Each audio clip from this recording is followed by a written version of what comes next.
Welcome to the Shoulder Strikes MMA podcast. You are now listening to the Hot Take Hot Box. Welcome to the Shoulder Strikes MMA podcast. You are now listening to the Hot Take Hot Box. Ladies and gentlemen, it is the Shoulder Strikes MMA podcast. That's right, ladies and gentlemen. We had a week off. We are back. There was no UFC last weekend. Royal Rumble had the whole focus of the sports world. I'm just kidding. No one really watched it, but I did. It was a great time. Now we are back. UFC Vegas 85. We're going to talk about that, and then we'll get into some picks, predictions, info, everything you need to know going into this weekend's card so that you make the right choice when you open up that sportsbook app of whatever you choose. And whoever wants to sponsor us, we will say that name there whenever you guys want us to. But no one pays us right now, so I refuse to give anyone credit. My name is Matt McSweeney. I am joined by Ty Capone. Ty, how are you feeling today? What is it like down there in the Pete? It's a nice brisk 65. So it's a little chilly. I see it's 49 in the Turnersville area. Yeah. 49 in Dublin also, so there you go. Okay. That's nice. Might be back in the Ville, as they call it, the township, as they call it, WT, TWP, as they call it, together with Prod. Oh, yeah. I might be back up there in March, April, so stay tuned. Stay tuned for that. We might have a live pod. Might have to whip out the video for that one. Yeah, whip it out. Try to get the finances together. It's tough, but yeah, it's a nice day. It's going to dip into the high 50s, mid 50s later on, which is, I love it, my favorite. So, yeah, it's feeling good. It's exactly why you moved to Florida for that kind of weather. You know, that's what you were looking for. And then, like you said, now all these high rises are up there, and then you're stuck in a wind tunnel down there when you're walking down the street. That kind of sucks. But you know, what are you gonna do? What are you gonna do, ladies? People are out there dealing with, I guess, much more difficult problems. Somebody's probably listening to this who can't even pay his bills. Going, you know what, man? I'm not ready for this. So, Ty, let's get into it. Let's go right over to UFC Vegas 85. Headlined by Roman Dolidze and Nassourdine Imavov. Now, the higher you get in the rankings, ladies and gentlemen, the better I am at saying your name. That's the one good thing about getting up there. Roman Dolidze is 12-2. Nassourdine Imavov is 12-4. It's pretty even, evenly matched kind of main event. Roman Dolidze is plus 142, 130 to Nassourdine Imavov's minus 160. I do have the UFC rankings. I did want to see where they are ranked. We have Imavov 11-8. 11-8. Not 7-11. It was pretty close, but Roman Dolidze is at 8. Imavov at 11. Ty, I will let you lead this off since we should say what the numbers are for the. I wanted to keep stats after we went down 50 million units last year. It was just an all-time. We were basically, the podcast is in a recession. We never got off the ground. Yeah, no, it was the Great Depression here on the Shoulder Strikes MMA podcast. But we are back though. This year I am 7-8. I am plus 4.85 units. I think. Yes, I think. That doesn't really make sense though. Hold on. No, it does. Yeah, it does actually. Sorry. Remember you hit that big Jimmy Flick +4 Jimmy Flick. Jimmy Flick saved me. I don't think I even had it. And on the first card of the year, you had the big one against me. I hit Ferreira TKO in the first round, and I hit Joshua Van inside the TKO plus 210. Yeah. So those are the two. Big Listen, ones. if you're gonna go around 500 or less, as long as you're staying in the green, baby, that's all that matters. Well, talk about green. You are 9-5 so far this year. Plus 7.35 units, Ty. You are off to a roaring start. Let's keep it rolling here. Yeah, so let's go. You are going to lead us off, though. Nassourdine Imavov, Roman Dolidze. Yeah, this is a big fight for both guys. I mean, Nassourdine's still young, still improving. I don't think there's that much on the line for him if he loses a close fight or even if he gets knocked out or finished. But it definitely wouldn't be a good look after the Strickland fight, even though it's funny, he came on strong in the 5th round against Strickland. I think that says a lot about him. He seems like somebody that's, again, he's got all the athletic traits. He's got speed, he's got power, he's got a pretty all-around game, I would say. What's he lined as a minus 170? Kind of not really surprised by that. He seems pretty durable. I think both guys seem very durable. I don't think I've seen either really get hurt much, get wobbled. They both seem pretty sturdy, pretty strong, pretty athletic. This is the first week that Roman Dolidze is a father. There you go. Who knows what? Maybe it's too much pressure. Maybe it's more added motivation. I'm not sure how that plays a part at all. I think Dolidze's had some cardio issues before in his career, but I feel like he's probably rounded all that out now. I think he's in a pretty good spot in his career. I know he is coming off that loss to Marvin Vettori, but it was a tough fight. I thought he looked good overall. Yeah, I didn't think he looked awful. He didn't get taken down at all, but I think he just got outpaced, outvolumed. Yeah. And, Vettori's kind of a tough fight for anybody. Also, I just think Dolidze kind of does level out at some point. I think he does have a ceiling that he's pretty much close to. The Jack Hermanson fight was he did get the finish, but for a while it wasn't looking great. Just in general, the Trevin Giles loss back in the day, I thought that really, really made me wary for what he could be in the future. And he's not too young. What is it, 35? Is he really that old? Yeah, 35. That's the age, man. Wow, also, his the nickname demarcation. Is his nickname always been the Caucasian? Has that always been a thing? There's no way. The Caucasian. Yeah, I guess so. I don't know. I can't recall that ever being his nickname. However,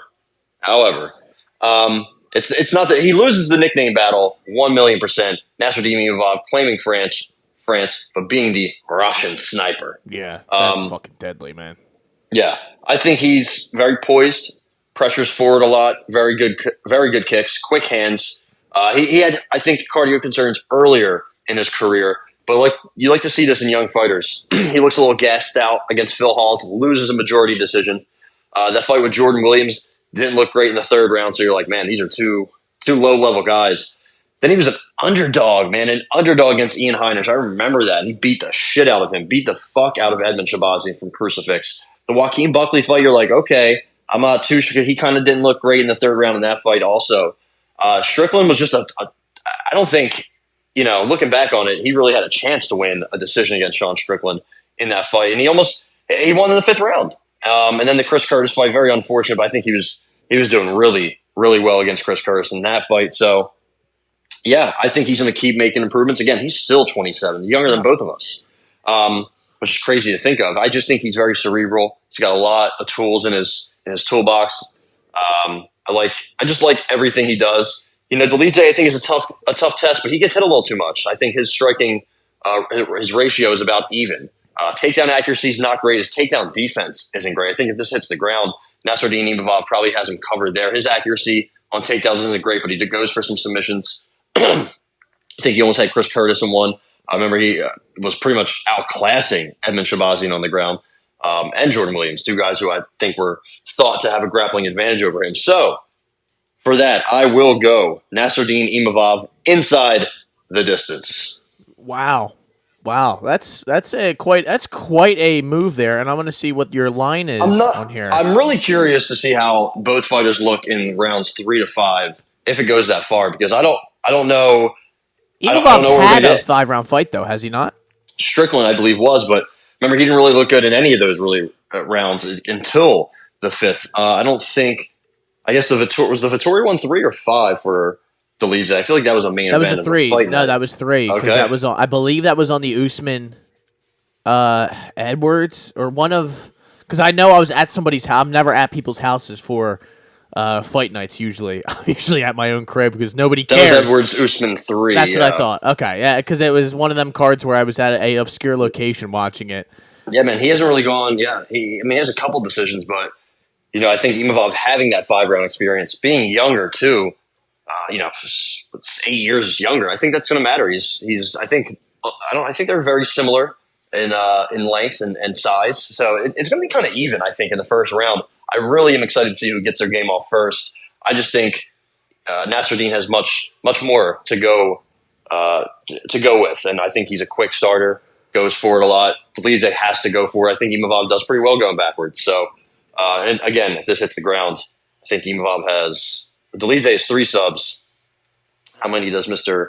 Yeah, and he has 4 for Nassourdine. So I think it's tight. It's really tight. Very There's matched. No margin for error here for either fighter, but I'm going to go Nassourdine. I think this is going to be his coming out party. I've always thought, though, Ty, that Roman Dolidze doesn't have any extreme, or a skill where he is, superior at than a guy that he fights. He kind of just, wills his way to victory, and he's powerful. I think that's the one thing, but I think he's going to have trouble getting to Nassourdine. Nassourdine is good at controlling the distance, and I think the reason he lost to Strickland was because Strickland was going to... These guys that he lost to recently, even not Chris Curtis, that was a no contest, but they were keeping a high pace on him. And the Phil Hall's one, I don't really count. That was a couple years ago, but I think him being in that Strickland fight, having that 5-round experience is going to be a big-time factor in this, and I'm going to count on him finding a way to get a victory here. I did not tell you what inside the... Are you taking that on the card inside the distance? Plus 145. I think so, and Imavov outpaced him in the 5th round, 38 of 68 to Strickland's 35 of 86. So the fact that he was keeping that pace, and he also got taken down. He didn't get a takedown. He got taken down by Strickland for a decent part of that 2nd round. But I think he's going to make some changes. Mike Bell also had that fight very close, so maybe we can get Mike Bell back on this if it goes to the scorecards. Maybe he can help us out with an Imavov play in a parlay. I'm not sure, but either way, I don't think this goes the distance. I have a hard time believing one of these guys or both will definitely wear out in the 3rd, 4th, 5th if it gets that far. Yeah, the only thing I struggle with is Imavov has never been finished. But again, Imavov has never really been in a 5-round fight, and I think he's going to have trouble getting him out of there. So I think this fight, the longer, like you said, the longer it goes, the better it is for Imavov. I think 3, 4, 5 is somewhere in there is where he's going to find maybe a submission of some sort where he maybe starts taking Roman down. I think he finds a way, and I think I'm with you. I would like to take money line, but I think the number is not good enough for me. If it was under, it's really just like kind of 140 or 50. Yeah, 130, something like that. Then I would take it, but plus 150 is what we're getting inside the distance at for Nassourdine Imavov. So I will take it. I like it. I was going to go to TKO over sub, but I could see either. Honestly, he has some pretty good subs. He almost got Edmund Shabazian in a Darce, and that's usually what Shabazian goes for. So. Also, Dolidze, let's see, plus 450 by TKO, plus 500 by sub. So they think he has some decent finishing equity, and it could be either way. I guess it really depends on who wears down first, I think, honestly. Plus 250 for Imavov TKO, plus 550 Imavov sub. I think that has some decent value because he does he has some good submission chops. And did you tell me that Roman just had a kid? Yeah, just had a baby, so new father. Maybe that, who knows what that does for him. It has to play a factor. Can't have been an average camp compared to what his other ones have been. Yeah. So, unless he just completely abandoned his wife during her time of need. So I don't know. It wouldn't be the first time. Yeah, it wouldn't be the first time someone's done something like that. So, Ty, we move on to the co-main event. How about this? Money Moicano getting back in there. Renato Moicano. He's fighting our boy, the Iron Jaw, Drew Dober, and not because he can't be knocked out, just because his jaw looks like it's made of iron. I mean, that thing. Yeah, he can be knocked out for sure. Shout out to Matt Steamroller. It's the Steamroller. Shout out to the Steamroller. We got Drew Dober at plus 150, 155 to Renato Moicano's minus 185, 180 Ty. I'm not so sure about that. I mean, it's been when's the last time Moicano was in there? It was 2022. I believe it was November or December. Might have been December of 2022. It was November. Against Brad Riddell. He rear naked choked him. And, before that lost to RDA, where RDA was beating the fucking piss out of him that night. I'll never forget that. That was bad. I think he took that on short notice, right? I think so. Somebody else was supposed to be in there. He got smashed bad. That was, at least he went the distance, but that might have, who knows what that might have done. Maybe it was good for him to take some time, extra time off, even though he had that fight after. 34. That's the new age. That's the new line of demarcation. We're moving up the demarcation, but Drew Dober is also 35. So I did not know that, but he is an older gentleman as well. So I guess we really are going to have to figure this out on the merit of the fight. I don't know. I really don't know what I like here, Ty. I don't know if this is a bettable spot for me, and I think these are two guys that I can't trust, and two guys that are somewhat similarly matched. And maybe it's, because even the Tapology's prediction, they have 2,000 predictions and it's at 50-50. So they no one really even knows what's going on here. So I guess I'll ask you, maybe you can convince me one way or the other. Yeah, so it's really, I guess, who gets their game off first, because Dober's been submitted 4 times. Moicano has all of his finishes are by submission. He has no knockouts. And Moicano's been knocked out 3 times. Drew Dober with 11 knockouts. He's been knocked out twice too. And he also has 9 submission victories. Drew Dober. So it's kind of, I don't think he'll have the advantage here. I think Money Moicano. I think he has some of the best back takes. Once he gets your back, I think it's pretty much over. He's kind of like Pantoja and a bunch of other guys in that way. So it all depends, what happens, because Money Moicano doesn't really have the best takedown entries. So maybe he throws himself in a guillotine. Maybe he doesn't. Maybe he just can't get that takedown, and he's going to have to strike for some of the fight. The thing with Moicano, he doesn't seem that big or that strong for 155. He's just kind of like an average size guy at that weight class. Dober's a pretty big boy, pretty thick, and just strong. Hits hard. He's mean. He comes forward. He can go through adversity, especially on the feet. Again, if it goes to the ground, though, I think Dober's fucked. That's why I just don't know what happens. Drew Dober has that huge left hand. His last 7 wins come by knockout. He's been in a bunch of wars. You got to think his chin's gonna be cooked eventually. Matt Frivola put a dent in it. Moicano loves the brawl, but he's been KO'd. So, yeah. I don't know. I have no idea. I think I'm kind of right on the fence as well. It all comes down to who gets their game off first, who pushes the other first.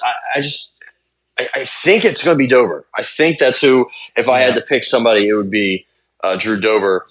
So I'm going to go Drew Dober plus 155 money line. Wow. I think he's going to get it done here. I think he's going to get it done on the feet. If it goes to the ground and he has him hurt, I think he can finish him with some ground and pound. We've seen him do it before. Maybe he can just keep him off him for a little bit. Now, however, if any kind of grappling exchange or weird trip, clinch, I know Moicano likes some clinch work, throw some knees. If any of that happens, Dober might be fucked as soon as he gets a decent hold of him. So we'll see. We'll see in that one. It's going to be scary.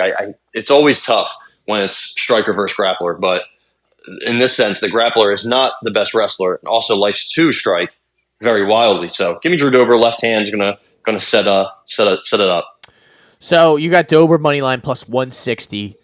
I am with you in the Dober pick. I am going to go TKO though, because I just believe I think RDA should have gotten him out of there. Oh wow, changing it up? Yeah, I don't know why. I mean, I told you his last 7 wins have come by knockout. Why did I not do knockout? So yeah, let's do it. Probably better, slightly better number.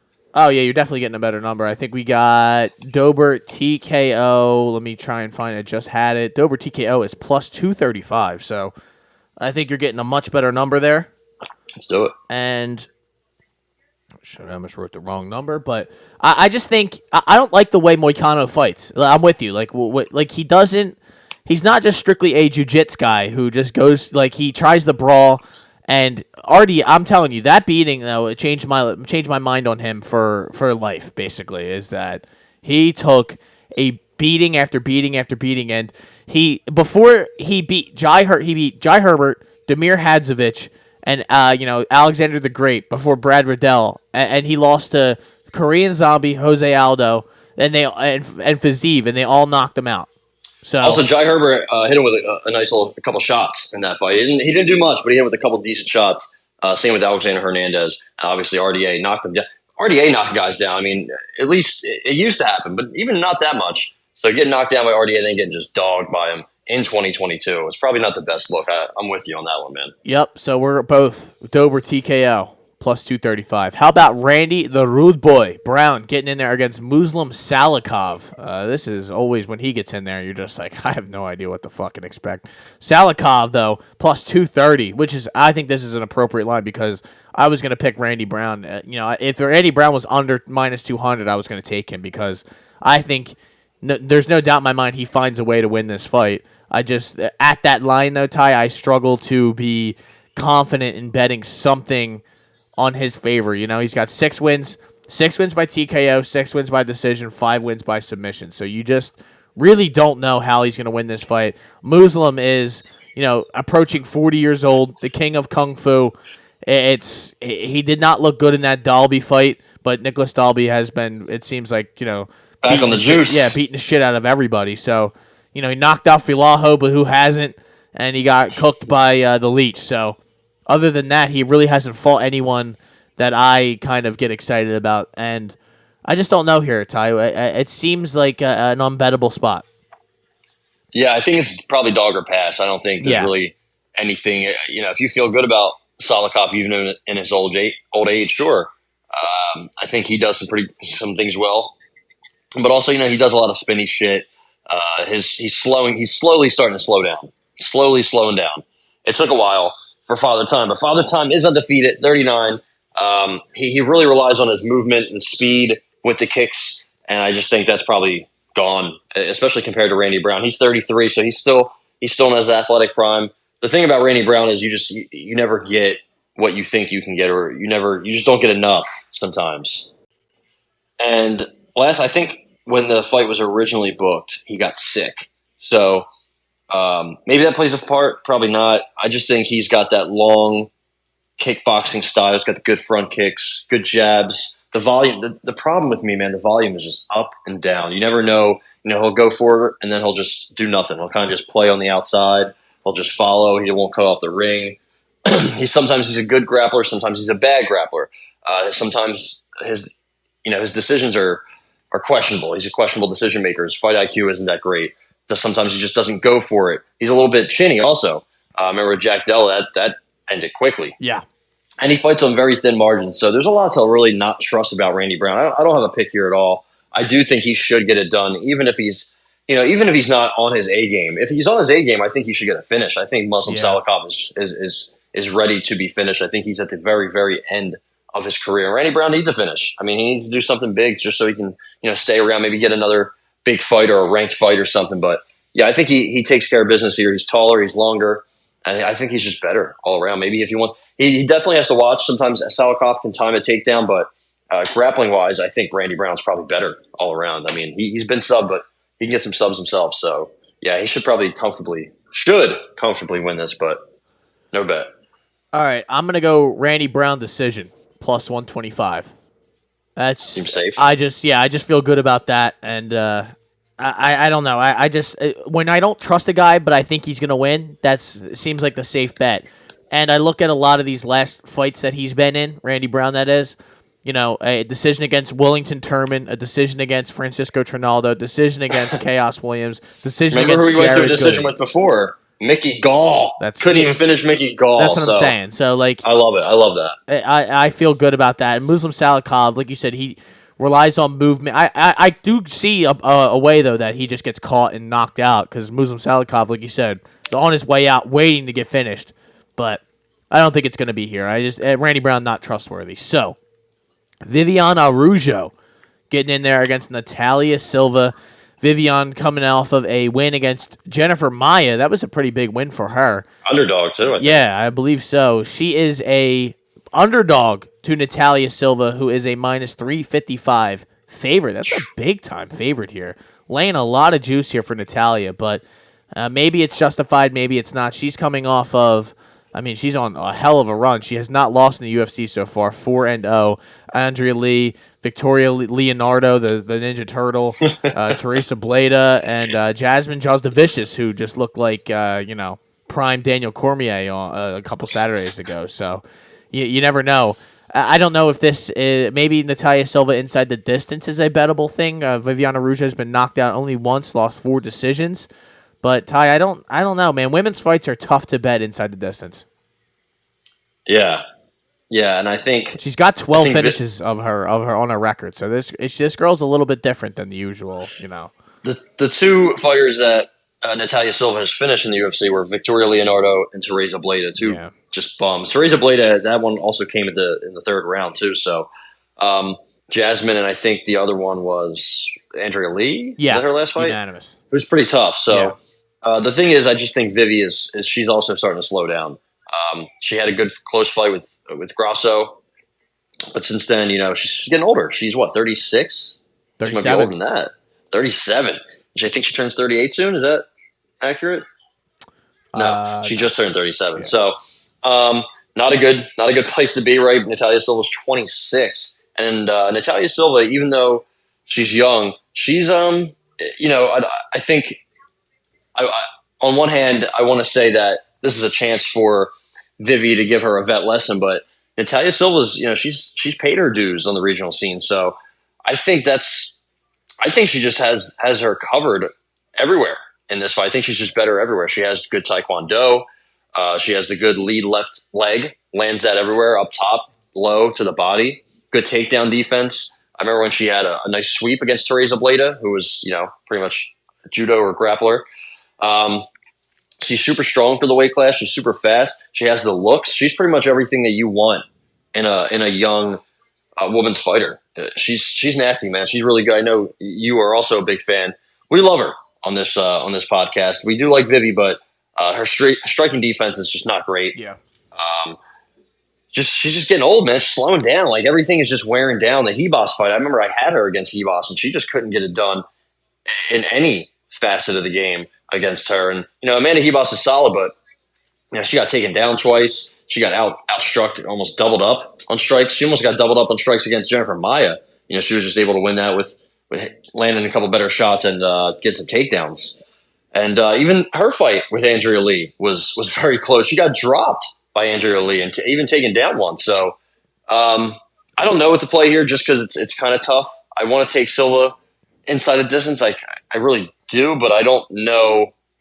I don't know. What do you think? Yeah? Okay. Yeah, listen, plus 300 is too big of a number to pass by. I can't believe that it's actually that high on DraftKings, I believe is the website. What would you lean to? TKO? That's probably what I would probably lean TKO. Yeah, I think Vivi, we haven't really, her grappling is good enough, I think. Yeah, we haven't seen Natalia Silva's grappling in the UFC really much. Yeah. So I don't know. It's tough. It's tough to see, but stay away. Yeah, I wouldn't blame anybody who stays away. But Vivi being 37 is not ideal for me, and I tend to, especially when the odds are like this, bet the younger fighter. And she's not like Natalia's making her UFC debut. I mean, she's got 11 years. She's 11 years younger than Vivi, and 22 fights. Yeah, I'm feeling good about this. This is probably one of my better bets of the night that I would say that I feel pretty good about.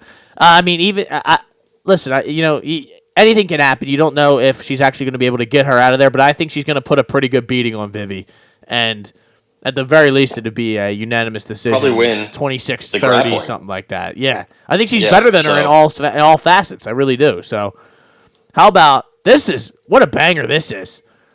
Alish Kebab is how do you say this guy's name? Alish Kebab.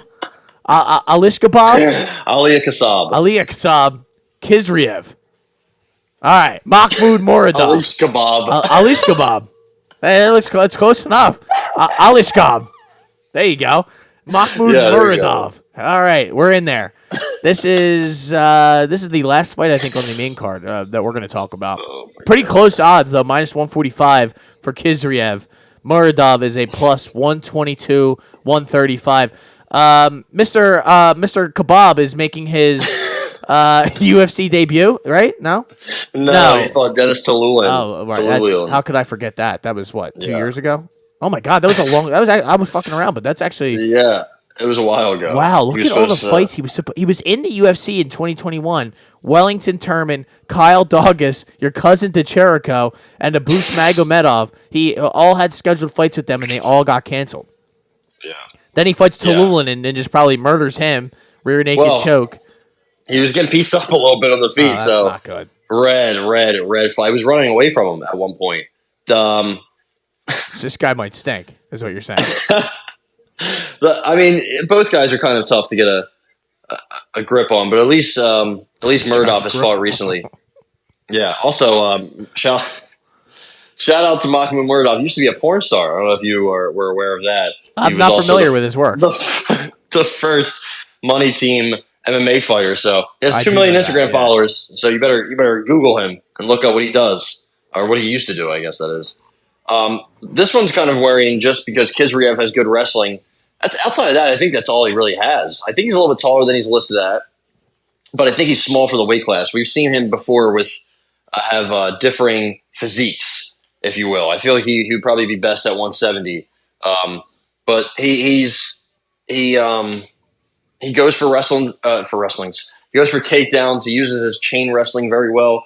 If you give up the back, he's going to take your neck. And the problem with Muradov, he's given up his back multiple times. So I don't love that. He did fight well against Caio Bahaio. I do think he lost, but it was a tough fight, a tough matchup. He's had some really nice KOs. I think he's going to be much, much bigger in this fight. And I think he's going to use that to his advantage and overwhelm Mr. Khizriev. And I think he's going to get a knockout. I think Khizriev is not going to be able to, unless he gets him out early, which I guess is possible. He has some early finishes. He has a bunch of knockouts, I should say. Oh no, he has a bunch of subs, I think, right now, about even, yeah. So again, though, just looking how he did against Tallulin, not great.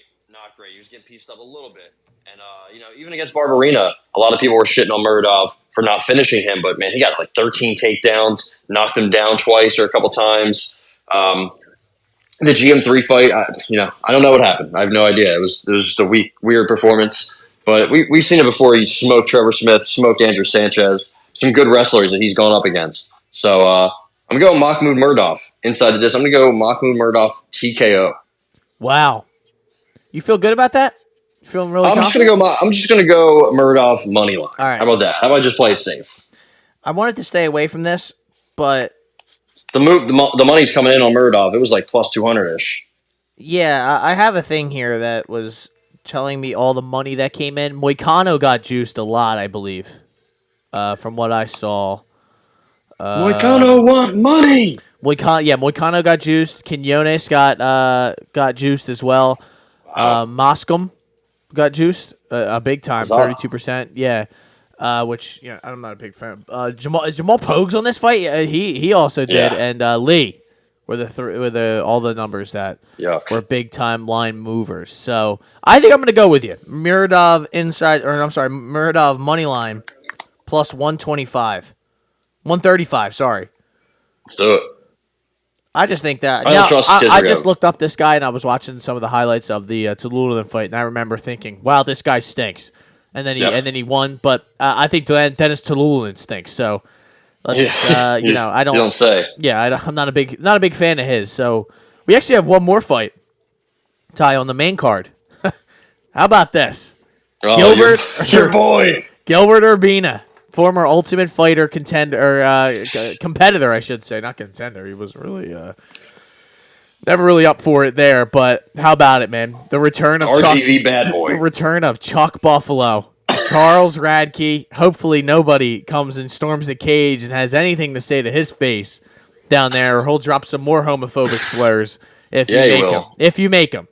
Charles Radke. Wow. DC. Hopefully DC's not there, so he won't have to. You guys want to come down here and say something in my face? How about Charles Radke is a plus 170 underdog to Gilbert Urbina's minus 200. That makes no sense to me, Ty. I don't think I want anything to do with this fight, to be honest. But I guess I'll ask you your opinion. I agree. If there's anything I'm going to target, it's going to be the under here. I think Urbina has. Was he on the contender? Was he on the Ultimate Fighter a while ago? Right, and he didn't do well. He was on. The one with Trayshawn Gore. That's the one I recall. He's fought at 185 a lot, and it didn't go well for him. Since moving down to welterweight, I think he's done really well. But also, he only fought Orion Kosuke, and Orion Kosuke is not very good, I guess. One of the worst UFC fighters I feel like they've signed in some time. So maybe it was just that one fight. I also thought he had a pretty close fight with Brian Battle. I swore that he took him on short notice. Yeah, a week notice up at 185 when he originally wanted to go down to 170. He said, I'm going to do one more fight at 185 against Brian Battle. I think that was the Ultimate Fighter finale, and Trayshawn Gore pulled out or something. It was something along those lines. That's 100% accurate. It has to be. And I know he got knocked out by Trayshawn Gore. But hey, he subbed your boy Michael Gilmore. Remember him? The absolute money printer. Michael Gilmore was. Oh, my goodness. But I think Urbina's probably much better off here at 170. And again, he was doing pretty well against Battle. Then he gassed out and he got smoked. He has two brothers who also fight. Hector was in the UFC, was not very good. I think his brother Elias took a loss to Bevon Lewis on the Contender Series, so he's not very good either. But he's decent, I think. I don't think he's great. He can't really take a punch that well. His grappling defense is not great, but he gets 4 takedowns per 15. So I think he's a capable submission grappler. Got pretty good kicks. I think I think he's better here than Chuck Buffalo. The problem is Chuck Buffalo is I don't think either guy is that good, I guess. I think they're on similar levels. Chuck Buffalo, he couldn't even take down Mike Diamond. And that was just, that was a pathetic fight. But, he got the win, I guess. I'm not really sure why or how he even got to the UFC because his pre-UFC record wasn't anything crazy. He didn't beat anybody good. He wasn't I don't know. I don't know what he had. Just needed somebody to fight that night, it seemed like, and he won. Yeah, he grappled. He was supposed to grapple Joe Pyfer, and they're like, "Hey, maybe you should join the UFC." I don't know. I think he's also bigger than what he's listed at. 5'9" seems a little short. He seems like pretty tall, but he's had grappling success in his career. He's been knocked down in his career. They've both been hurt. I don't think either guy takes punches well, but they're very similar in a lot of ways. It's not great, but they kind of remind me of each other in multiple ways. I can't really pick a winner here, so I think if I can find it, I think I'm going to go under 2.5. Okay, minus 150. I think there's going to be a finish either way. I'm not sure who or how or which way. I think there's a really high rate for finish here. I think both can get a takedown. Both can have grappling success. Maybe get a submission. Both can get a knockout. Can hurt the other, and I think both can wear down. So honestly, I think one of these two is just going to falter in the second round. Under 2.5 minus 150, and that is actually the end. I'm not taking anything for the people out there. I know people were just waiting, like, no, we're gonna bet whatever McSweeney bets. I wouldn't do that, but that's where I'm at, and that is the end of the main card. We keep it moving to Ty Capone's favorite fighter, Meatball Molly McCann, moving down the 115. She didn't look that bad during the press conference. We'll see how she looks during the weigh-ins. So that's always a big sign to see how she's fighting the Warrior Princess, Diana Belbita. This is actually your favorite fighter, but this is a rematch. Yeah, she lost to Molly McCann in 2019. That was quite some time ago. Diana Belbita has, if you really stink, then she beats you. If you're not, if you have a little bit of skill, she's going to take you out. Molly McCann couldn't finish her then. Do we think that she could finish her here? I think she loses here. I think she's going to lose, Molly McCann. I'm going with Diana Belbita money line. Are you being dead ass? Yeah, I'm being dead serious. I think Diana was 23 when they first fought, so it's 4 years. I think she's probably in the best stage of her career. I think Molly's probably in the worst stage of her career. She just got dog walked by Julia Stoliarenko, absolutely shellacked. I think Molly's probably hits harder. I think she probably is the better wrestler, but she stinks.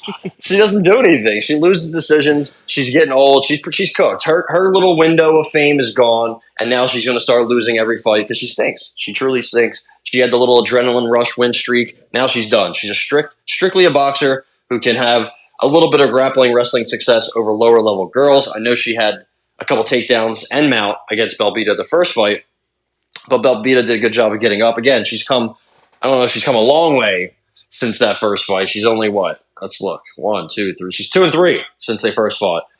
Beat Hannah Goldie and Maria Oliveira. Not great wins. And her losses weren't great. She got armbarred by Leanna Jojua right after she lost to Molly McCann. So I might be just absolutely sacrificing myself to the gods for this bet, but I don't care. We are always fading Molly McCann around here. Give me Belbita money line, baby. Belbita money line plus 220, and I am not going to bet this fight. I don't want anything to do with it. She's so much smaller than Belbita. Belbita's got good volume. She does, and I don't trust Molly McCann after her getting dog walked by Stoliarenko. I mean, we knew that was going to happen, and this is a big step down in competition, but usually when you go down in weight, you're supposed to be the bigger person. She's not. She's 3 inches smaller and has a half-foot deficit in reach, so that is not a good sign, and I am going to stay away from that. So a female Pereira is what they call Belbita. Oh, that's not good. Yeah. How about Charles Energy Johnson? Charles is coming off of 3 consecutive losses. Rafael Estevam, Cody Durden, Ode Osborne all got the win against him via decision. So I guess that's a plus in that. Azat Moxham getting in there. How do you say his nickname? I think it's Kozik. Kozik? It was just with a bunch of Yeah. Q's. All right. Yeah. Lots of Q's in there. And he's coming off of a somewhat questionable win against Tyson Nam, a decision that I know some people didn't agree with, but I don't think this is another fight that's really, for me, going to be bettable. I know Moxham is a minus 225, 230 favorite to Charles Johnson's plus 185. I don't really know if that's worthy of being bet to me. Yeah. Charles Johnson's probably on cut watch. Yeah. Like Eddie Alvarez said about Anthony Pettis, if you want to be a ranked fighter, you need to beat Anthony Pettis. If you want to be a ranked flyweight, you need to beat Charles Johnson. This will be a 6th fight in a row at the Apex, and he is not happy about it. He has gone on record to say he's not happy about it. He's pretty pissed off. He's replacing Nate Maness, so maybe after he fought Cody Durden, Cody Durden's like, yo, man, and also Charles Johnson was talking hella shit to Cody Durden before, during, and after the fight. Cody Durden said, yo, man, you should take some time off. Like, you fight a lot. Just take some time off, hone your skills and work on some things. Charles Johnson's like, nah, fuck that. I'm fighting next month. So he's not the smartest guy in the world. Didn't he hit like a track and field background in college? Sometimes his cardio doesn't look great, so you kind of wonder about that. He's just not a smart fighter. He might have some of the lowest fight IQ in the sport, truly. Never been finished, so you got to think like he's not that much of a bum. And he's not. He has there's some good things he does. He can stuff a couple takedowns at first, but man, he truly gets discouraged in there. As soon as he gets taken down after stuffing a couple, now you can just hold him down, or now you can keep taking him down. Has a pretty good jab, but just low volume. Stance switches and moves, but doesn't really do anything with it sometimes. Kind of just stares at you. Kind of just follows you around. Like I said, he has some decent hands, just doesn't really, not quick, not powerful. So it's kind of just, he's kind of just like a point fighter.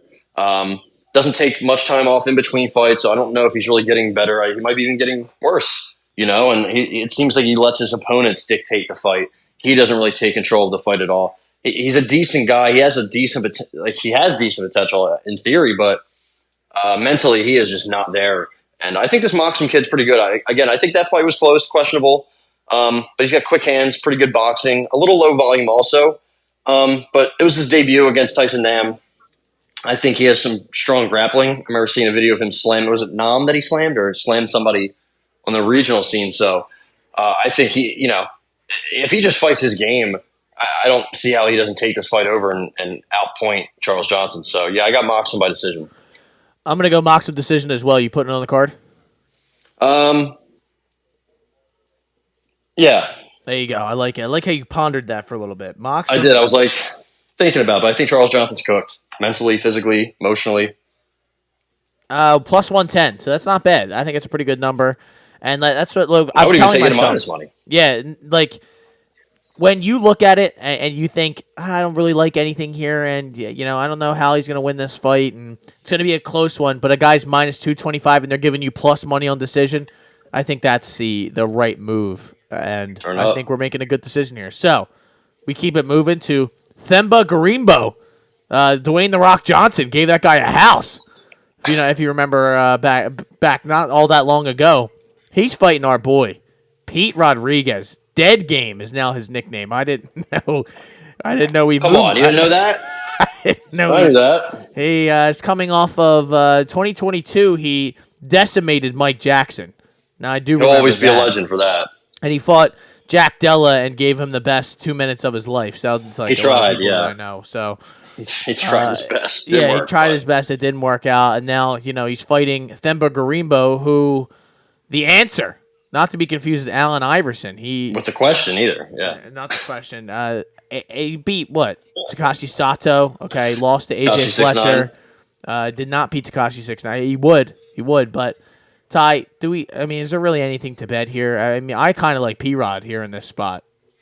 I got Pete Rodriguez here. I think Pete Rodriguez has the solid boxing. Now, he was supposed to fight Natan Levy at 155. He showed up, looked terrible on the scales. If he looks bad on the scales this fight, we're canceling this bet, okay? I'm just letting you know. We're auto-cancel if he does not look good on the scales. Check Twitter. But this is check X. This is at 170, though, so I feel like that's going to help him a lot.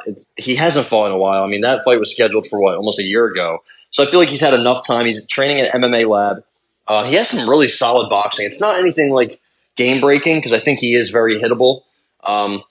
Sometimes he just doesn't. His footwork is not great. He doesn't really move much, but he's still. I mean, dude, he's only fought 6 times. He's 5-1 in his pro career. Like, you know, they signed him at 4-0, which is wild to sign somebody that young to have in the UFC. It doesn't matter who you fight. You can fight Dennis Tululin. You know, if you're 4-0, 5-0, and you get hit like you've never been hit before, who knows what can happen? So it's just a little unfair. But either way, throw him right in. Why not?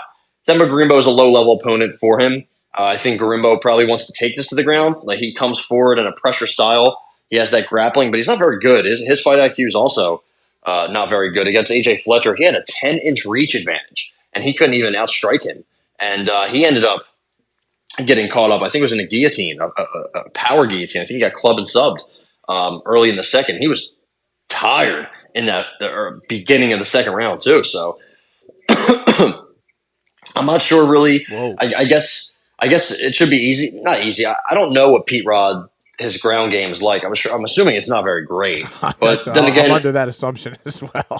Yeah, but we've seen Gorimbo, and even his is not that great. I mean, he goes for it for sure. I think he's probably the better athlete here, but again, he slows down quickly. I think Pete Pete Rod is. I think he's kind of tough, man. I think he's. This is a short notice fight. That's what kind of makes it a little iffy. I know he has had a lot of time off, so maybe he was just waiting for his call, waiting for his time to replace. Was it your boy Kiefer Crosby, the YouTube boxer? Oh, yeah. But I think Pete Rod is decent, man. I think he throws a good amount of knees. Remember, he knocked out Mike Jackson cold with a knee, and they were asking for it. So he has some good trainers, good coaches around him that he listens to. He took the JDM fight, I think, on short notice, and he got busted up, but he landed some decent shots in that fight. I don't know. He seems probably a little too small for 170. That's my other question mark, how he looks physically. I'm going to take Pete Rod plus 200 money line. Okay. I think he's going to get it done. I want to go TKO or knockout or something. TKO. I'm just going to go money line because who knows? Who knows if this is just a gross, ugly fight? Maybe he gets a takedown and he's just on top for a couple minutes. I have no idea. I'm just going to fade Mr. Gorimbo because he's one of the few African fighters who doesn't strike or doesn't have power. It seems like all of them, have that similar ferocity to him. He's very different, and I don't think he's very good, skilled. So not that Pete Rod is some world beater. I just I kind of like this value. I feel like it should be not a pick 'em, but closer. That's excuse me. That's what I'm of the belief of that. If this fight was closer to even or somewhat close to a pick 'em, I don't think I would bet it because I don't think there'd be any value on either side. The way it is now, if I can get a P-Rod at plus 200 on the money line or TKO plus 300, because I think all of P-Rod's wins or every fight has not gone the distance. Every single fight, even in his amateur career, I believe. Well, there's one amateur fight that went to the decision, but other than that, he has been all. And that was probably a 6-minute fight. Those amateur rules are insane. They're not actually like the UFC 3 5-minute rounds and all that. So. Yeah, I feel pretty good about P-Rod on the TKO line here at plus 300. All right, put me on that. Wow, you're scratching out. I'm switching up again. Yeah, I'm switching up. I'm going crazy. This is going to be I might lose all 7 units I'm up this weekend, but why not? Why That's not? what they're there for. They're fun tokens. How about Blake Builder, Ji-Young Lee? Now, this fight, sure. the Korean Tiger, he had made his UFC debut against Yiza. I didn't know who he was until he fought that night, and that was when was that? Yiza. When was that? Yiza. Yiza. Well, I mean, what do they want me to do? I think it's pronounced. I think there's supposed to be a space. I don't really know because it changes every fight. I think it's Yiza. All right, Yiza.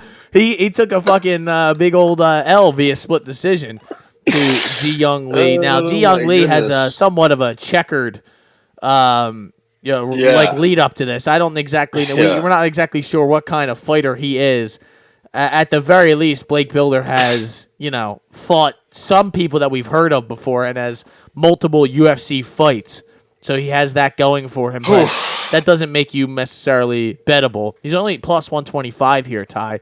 So I guess I'd like to hear what you think about this fight before I bet Blake Builder money line. I'm not really sure. what to think. It seems like Jiang Yang Lee. He reminds me a lot of what's his name? Fuck, what's his name? Duho Choi. Yeah. He kind of looks like him. Honestly, not trying to be racist. He kind of looks like him. He also fights like him. Quick finisher, but against low level opponents. I don't think his wrestling is very good. He seems like he just swings hard and fast. I watched him fight. Was it Ben Z? Yeah, he got a quick armbar.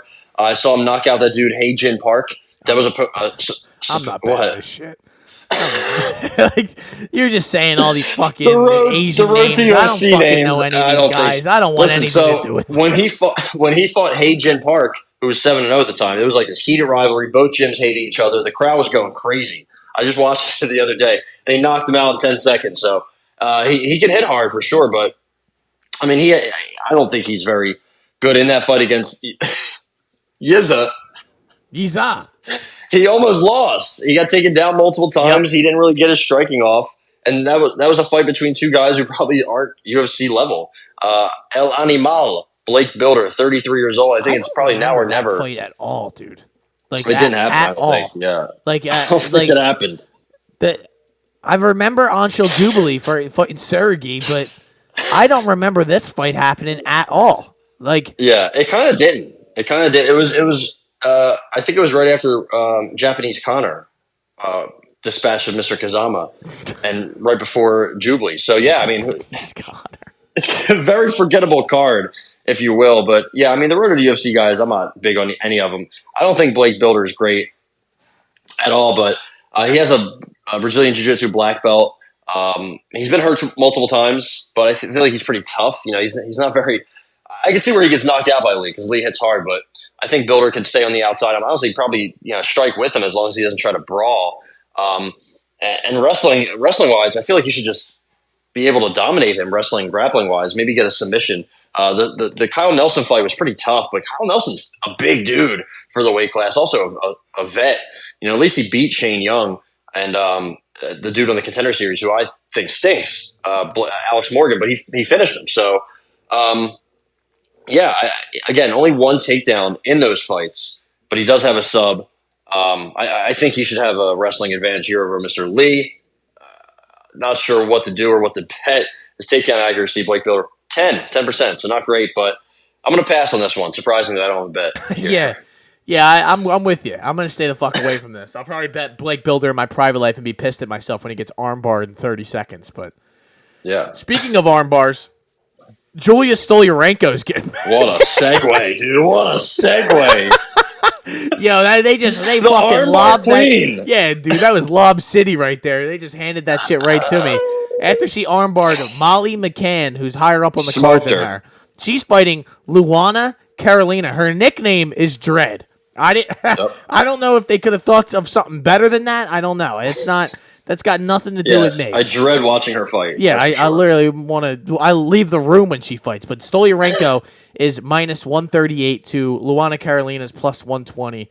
Ty, I don't want anything to do with this one either. I mean, Stoliarenko is so like hit or miss. But the one thing that maybe makes, I don't know, makes me think that maybe she will, with her being Brazilian, Luana Carolina, she might think that she has the grappling to kind of hang out with her on the ground. I hope she thinks that. I'm just going to tell you right now, I got Julia Stoliarenko by submission. I think she's going to easily submit Luana Carolina here. The thing about Stoliarenko, her entire career, she's fought at like 145. When she fought in the Ultimate Fighter, she lost to Panicky and Zadalia Letson, two just pillars of women's MMA. But that was at 145, and then I mean, Patty Kianzad's been around for a while at least, but and then when she's a fucking pillar though, I mean, she's a pillar in some way. I don't know, a pillar of Swedish women MMA, if you will. There you go. And then she came to the UFC and she fought Yana Santos, Julia Avila, Alexis Davis, lost to all of them, but that was at 135. Beats Jessie Rose Clark into OnlyFans submission. Yeah. Chelsea Chandler, she fights her at like 195 because Chelsea Chandler's ginormous. She got beat up, but I think she actually got a takedown before she got reversed. She went for an arm. Yeah, she got a takedown, got full mount, went for an arm bar, and just botched it. Chelsea Chandler, again, is huge. Much bigger than her. She's fighting at 125. Chelsea Chandler fights at 145. Yeah. So moving down, she smokes Molly McCann. She finally looks like she's comfortable. Now watching her fight's not the most aesthetically pleasing. She's very sloppy, very awkward, but she's kind of mean. She comes forward. She's pretty hittable, but she seems like she has a pretty good chin.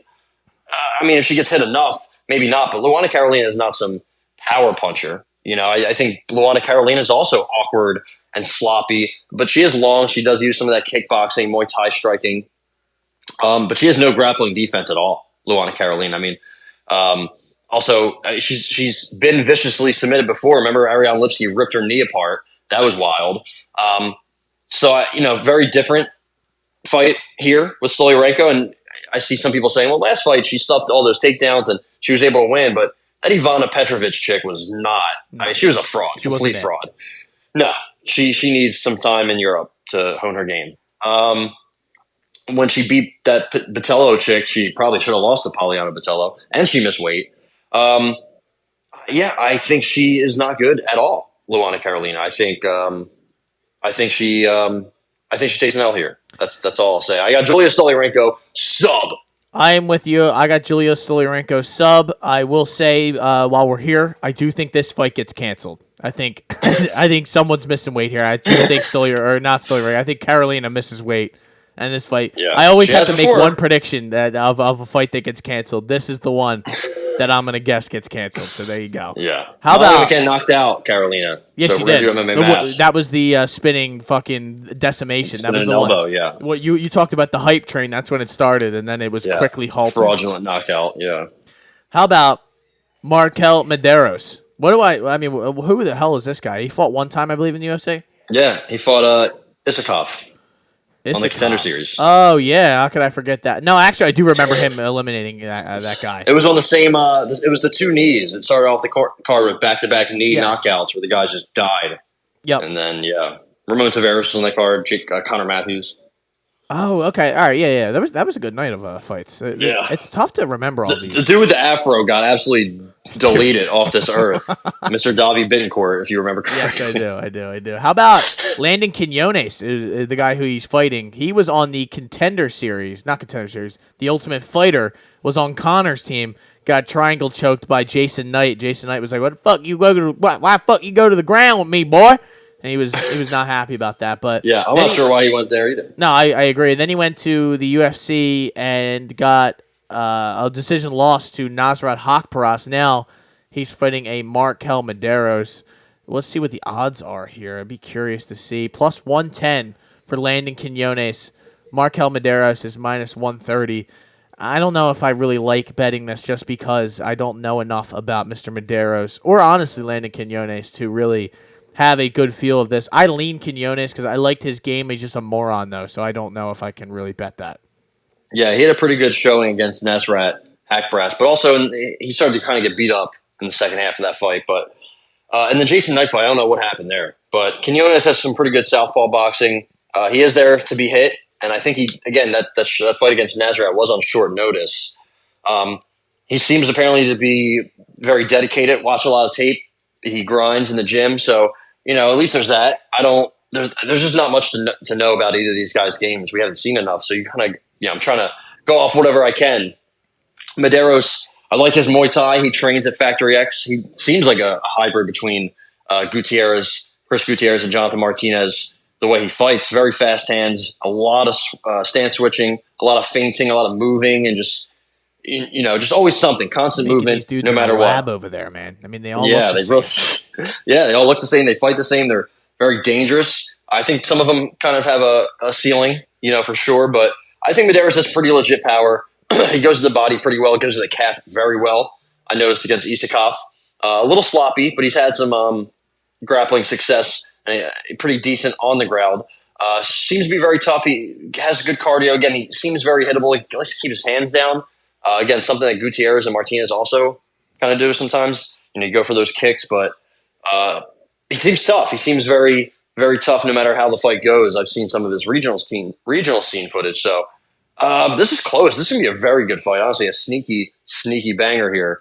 And both are pretty young, right? I think our boy Landon is like our age. He's like 28. Yep. Yeah, Medeiros is 27. So, yeah, this is going to be tough, man. You know, Medeiros doesn't really beat anybody. I don't even know if that Isakov guy is that good. I'm not going to go with anything. I'm going to stay away. I'm betting too many things. I'm going to stay away, but I would lean Medeiros decision, but honestly, or just money line. But honestly, if I could see you taking Landon Quinones money line because it seems like it's a 50-50 fight, so you might as well just go with the dog in this situation. I just like Medeiros' speed, his hands, his kicking, body work, calf work. So I think all around he's solid. I like what he can do. Yeah, I'm staying away from this. This is a fight that I just want to sit back and enjoy. So Yep. I'm going to stay away and just enjoy. How about the first fight of the night, the last we are going to talk about? Banger. Thomas Peterson. Fuck that guy. Let me just. I'm sorry. I hate to do this, and before anyone fuck him. No, because this guy, I bet him on the Contender Series for fucking TKO, and he gets his first ever submission on the Contender Series. Like, you gotta be kidding. He hits a key lock on that big pig, Chandler Cole. That was horrible. Horrible. It seems like you didn't know that Thomas Peterson was a JUCO national champ. Oh, I did know, and he was laying on top of him just looking for submissions. It was so annoying. He could have he ground and pounded every other fucking guy in the world. He couldn't do it to him? Yeah, he was out to prove a point, which I knew. That's why I bet submission. I'm just kidding. I did not. I wish. But, the alma mater of Colby, John Jones, Kane V, Joe Soto, all the boys, Thomas Peterson. Put his name right up there with them. I think he's the next heavyweight champ. No. He fight Jamal Pogues. Jamal Pogues, he looked like he was out of shape, I'll say, the last time he fought when he was on the scale. That's something to look out for. If he comes in overweight, which is hardly a thing at heavyweight, but it could be. So if he looks good on the scales, I could see him getting this win because I don't think he's good, but we've seen him out wrestle low level opponents. I don't think he's going to be able to do that here. I think Peterson has some pretty good heavyweight wrestling and grappling, pretty good boxing too. I think he was actually doing well against Waldo Cortez Acosta before he got knocked out on the regional scene. So pretty decent experience. Pogues is supposed to be a pretty decent boxer. Watching his fights, he doesn't have much power. He doesn't really do much. His activity level is low. The Josh Parisian fight was it wasn't close necessarily, but it wasn't great. He won by decision. Paulo Hinato decision. He has a lot of decisions on his record. He has a sub, but he's also been subbed twice. He's been heel hooked and armbarred. So I feel like that could open up some opportunities for Thomas Peterson to get something. Also, that Mick Parkin fight, he just looked like he didn't want to be there. So I'm not betting anything here, that's for sure. No. However, I think Thomas Peterson probably gets it done inside the distance. He's minus 165 inside the distance. Will the fight go the distance? No, is minus 125. Under 2.5 is even. I'm going to stay away. I'm trying to bite, but I'm not. Yeah, I don't see inside the distance here on the sheet, so that's why I am. Oh, is the fight getting canceled? I don't know. I don't know. It's not good. But honestly, as a tribute bet, I'm going to bet, not on the card, but for the people out there who are listening, I'm going to bet Peterson submission plus 750. Wow. I think I just got to do it. I got to do it. I think he's going to hunt them here. I think he's going to be able to wrestle him, and he's going to have trouble getting him out of there with his hands. And I think Mr. Pogues is going to give him his neck or something like that. So that's my prediction. Arm, leg. But I'm going to stay away from the actual betting of it on this card. And that, ladies and gentlemen, is UFC Vegas 85. I've almost thrown up on the mic now twice in the last 5 minutes.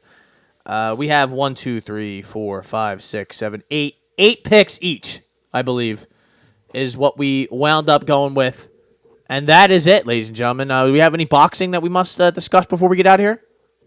Not too much. I mean, there was some boxing over the weekend. Jaime Munguia beat John Ryder, beat the brakes off him. We talked about that the other day. So it's going to be interesting to see what they do going forward. I think he's going to get that Canelo fight, man. I really do.